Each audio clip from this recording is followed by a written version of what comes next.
بسم اللہ الرحمن الرحیم۔ جیسے جیسے عید کے دن نزدیک آتے ہیں مردے کیوں روتے ہیں اور یہ دعا کرتے ہیں کہ کاش کبھی عید نہ آئے۔ عید کا دن خوشی اور مسرت کا ہوتا ہے، بسا اوقات خوشی میں مصروف ہو کر آخرت سے غفلت ہو جاتی ہے اور زیارت قبور سے آخرت یاد آتی ہے۔ اس لیے اگر کوئی شخص عید کے دن قبر کی زیارت کرے تو مناسب ہے، کچھ مذائقہ نہیں، لیکن اس کو لازم اور ضروری سمجھنا، خواہ یہ التزام عملاً ہی صحیح، جس سے دوسروں کو یہ شبہ ہو کہ یہ چیز لازمی اور ضروری ہے، درست نہیں۔ نیز اگر کوئی شخص اس دن زیارت قبور نہ کرے تو اس پر طعن کرنا یا اس کو حقیر سمجھنا درست نہیں۔ اس حوالے سے احتیاط لازم ہے۔ عید کا دن نشاط و سرور، فرحت و خوشی کا دن ہے جو سال میں 2 مرتبہ حاصل ہوتا ہے۔ پہلی خوشی اس کی یہ ہے کہ رمضان شریف کا مبارک مہینہ آیا، اس میں خدا تعالیٰ کی رحمتوں اور نعمتوں کی بارش ہوئی۔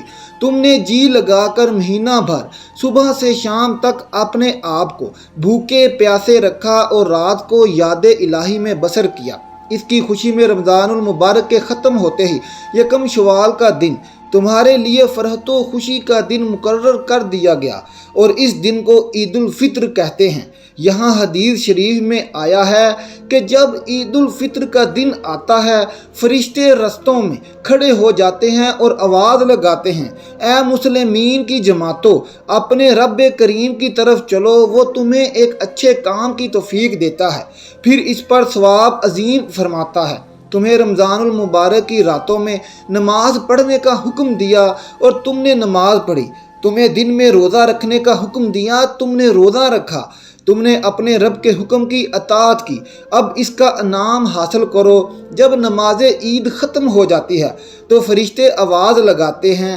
خوش ہو جاؤ کہ تمہارے پروردگار عالم نے تمہاری مغفرت فرما دی، اب تم خوشی خوشی اپنے گھروں کو لوٹ جاؤ۔ اسی لیے اس دن کو انعام و اکرام کا دن کہتے ہیں۔ یہاں نبی کریم صلی اللہ علیہ وآلہ وسلم مکہ مکرمہ سے ہجرت کر کے مدینہ منورہ پہنچے تو اہل مدینہ سال میں 2 میلے کرتے تھے۔ جب حضور صلی اللہ علیہ وآلہ وسلم نے دریافت فرمایا یہ کیا ہے، انہوں نے عرض کیا یا رسول اللہ زمانہ جہلیت میں ہم ان ایام میں خوشی مناتے تھے۔ حضور صلی اللہ علیہ وسلم نے ارشاد فرمایا خدا تعالیٰ نے ان کے عوض ان سے بہتر دن خوشی منانے کے لیے تمہیں عطا فرمائے، ایک عید الفطر اور دوسرا عید الاضحیٰ۔ عید کے دن 2 رکعت نماز واجب ہے۔ جن لوگوں پر جمعہ کی نماز فرض ہے انہی پر عید کی نماز واجب ہے، اور جو شرطیں جمعہ کی نماز کی ہیں وہی عید کی نماز کی ہیں، مگر عیدین میں نماز کا خطبہ نماز کے بعد پڑھا جاتا ہے اور خطبہ کا پڑھنا اور سننا سنن موقدہ ہے۔ عید کی نماز کے لیے اذان اور تکبیر نہیں، بلکہ آفتاب بلند ہونے کے بعد سب مسلمان ایک جگہ جمع ہوں۔ جب سب جمع ہو جائیں تو امام ان کو 2 رکعت نماز پڑھائے اور ہر ایک رکعت میں 3 زائد تکبیریں کہی جائیں۔ ان زائد تکبیروں کا کہنا امام اور مقتدی دونوں پر واجب ہے۔ اس کے بعد امام منبر پر کھڑے ہو کر خطبہ پڑھیں۔ اب بات یہ ہے کہ عید تمام جیتے جاگتے انسانوں کے لیے تو خوشی کا باعث ہے، لیکن مردے یہ کیوں چاہتے ہیں کہ کبھی بھی عید نہ آئے؟ ہم لوگ تو عید کی خوشی منا رہے ہوتے ہیں لیکن مردے عید آنے کا غم مناتے ہیں۔ کچھ مردے ایسے ہیں جو عید کے آنے پر بہت دکھ میں آ جاتے ہیں اور بہت مصیبت ان کے اوپر آنے والی ہوتی ہے، اور اس وجہ سے وہ لوگ بہت زیادہ پریشان ہوتے ہیں۔ جب ہم لوگ ادھر ادھر شاپنگ کر رہے ہوتے ہیں، گھوم رہے ہوتے ہیں، ہم لوگوں کو عید آنے کی خوشی ہوتی ہے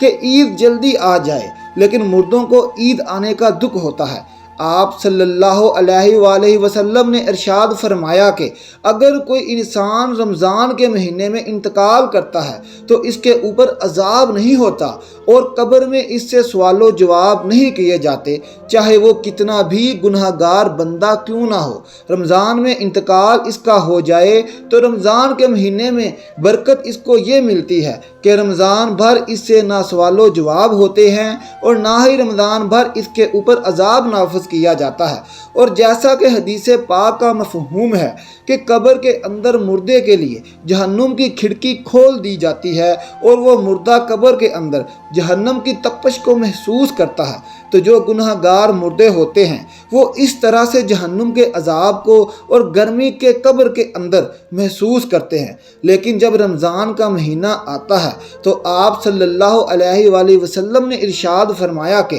جب رمضان کا چاند دیکھا جاتا ہے تو جنت کے دروازوں کو کھول دیا جاتا ہے اور جہنم کے دروازوں کو بند کر دیا جاتا ہے، قبر سے عذابات کو اٹھا لیا جاتا ہے اور اللہ تبارک و تعالیٰ کی رحمتوں کا نزول ہوتا ہے۔ یہ ساری چیزیں ہوتی ہیں تو جو مردہ ہوتا ہے اس کو بڑی راحت ملتی ہے۔ رمضان کے آنے سے مردہ بڑا خوش ہوتا ہے کہ ہمارے اوپر سے عذاب اٹھا لیا گیا، جو قبر کے اندر ہمارے لیے جہنم کے دروازے کھلے ہوئے تھے وہ دروازے بند کر دیے گئے، تو وہ مردہ بڑی راحت محسوس کرتا ہے۔ اب سوال یہ پیدا ہوتا ہے کہ جن لوگوں کے اوپر سے اللہ تعالیٰ نے رمضان میں عذاب ہٹا لیا تو عید کے بعد ان کے اوپر عذاب نافذ ہوتا ہے یا نہیں؟ کچھ مردے تو ایسے ہوتے ہیں جن کے اوپر عذاب نافذ نہیں ہوتا، لیکن بہت سارے مردے ایسے ہوتے ہیں جن کے اوپر عید کے دن ہی جیسے رمضان کا مہینہ ختم ہوتا ہے فوراً ہی اسی طرح سے عذاب شروع ہو جاتا ہے،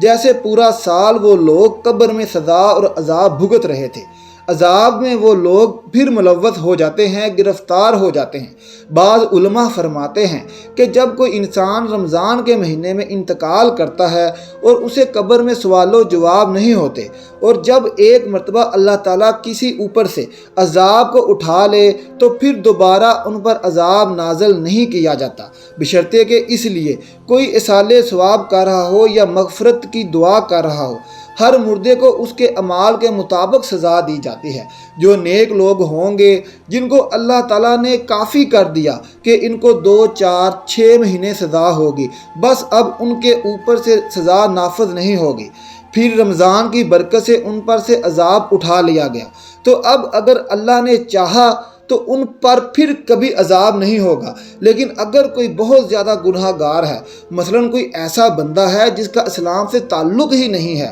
جو اسلام کو جانتے ہوئے بھی اسلام کو مانتا نہیں تھا، کفر و شرک کا مرتکب ہوا، تو اگر اللہ نے چاہا تو اس پر رمضان کے بعد بھی عذاب جاری رہے گا، اور اللہ نے اسے معاف کر دیا تو پھر اسے کبھی عذاب نہیں ہوگا، رمضان کے بعد بھی نہیں، کیونکہ اللہ معاف کرنے والی ذات ہے، اس کی رحمت سے کبھی مایوس نہیں ہونا چاہیے۔ ناظرین، جب رمضان کا مہینہ ختم ہوتا ہے تو رمضان کی برکتیں بھی ختم ہو جاتی ہیں، شیطان کو قید سے رہا کر دیا جاتا ہے، مردوں پر سے رحم کا معاملہ ختم ہو جاتا ہے، جہنم کے دروازے جو بند تھے رمضان میں وہ رمضان کے جانے سے کھول دیے جاتے ہیں، جنت کے دروازوں کو اللہ تعالیٰ بند فرما دیتا ہے۔ ان سب باتوں کا مردوں کو علم ہوتا ہے کہ کب رمضان شروع ہو رہا ہے اور کب ختم ہو رہا ہے، تو رمضان کے جانے سے اہل قبوریہ یہ سوچتے ہیں کہ اب رمضان جا رہا ہے اور پھر عید جیسے ہی آئے گی